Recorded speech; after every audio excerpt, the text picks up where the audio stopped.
जिस शिकारी ने भगवान कृष्ण को तीर मारा था, क्या उसे श्राप मिला था या स्वयं भगवान ने उसे माफ कर दिया था? क्या वह इतिहास का सबसे बड़ा अपराधी बना या फिर उसे ऐसा वरदान मिला जिसकी कल्पना भी कोई नहीं कर सकता? आइए जानते हैं उस शिकारी की पूरी कहानी।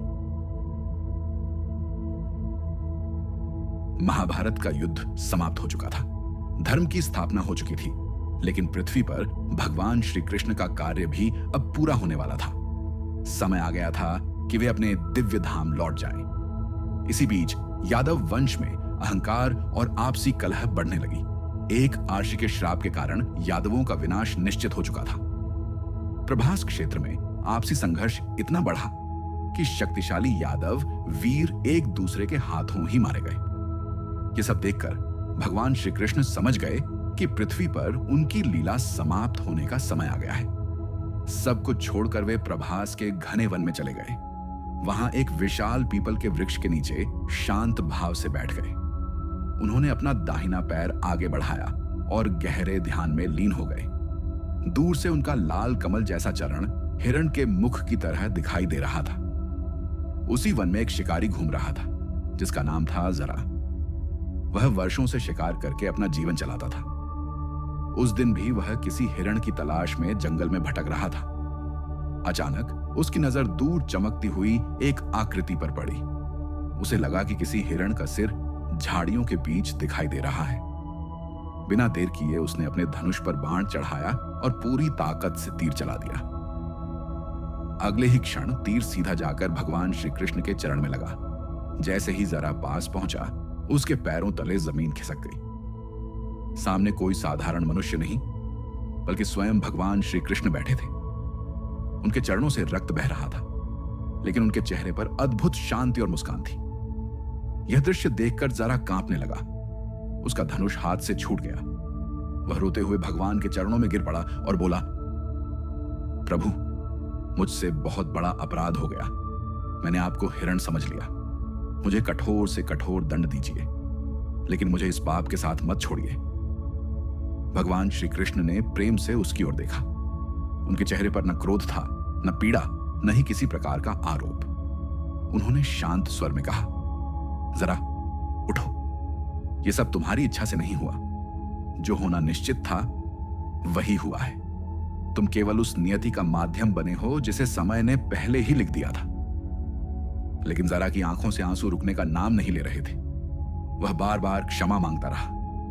तब भगवान श्री कृष्ण ने उसे एक ऐसा रहस्य बताया जिसे सुनकर वह स्तब्ध रह गया।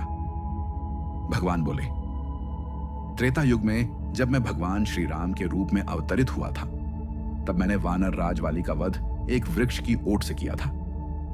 उस समय वाली ने मुझसे कहा था कि एक दिन तुम्हें भी इसी प्रकार बाण का आघात सहना पड़ेगा।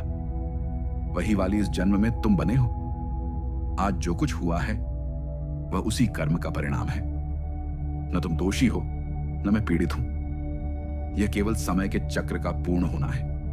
यह सुनकर जरा की आंखों में आश्चर्य और भक्ति दोनों भर आए। उसे समझ में आ गया कि भगवान की लीला मनुष्य की समझ से कहीं परे होती है। जहां मनुष्य केवल घटना देखता है, वहां भगवान संपूर्ण काल, कर्म और परिणाम को एक साथ देखते हैं। भगवान श्री कृष्ण ने आगे कहा, तुम्हारे मन में जो पश्चाताप है वही तुम्हारे हृदय की पवित्रता का प्रमाण है। जिसने भूल स्वीकार कर ली, जिसने सच्चे मन से क्षमा मांग ली, उसके लिए मेरे द्वार सदैव खुले हैं। इतना कहकर उन्होंने जरा को भयमुक्त कर दिया।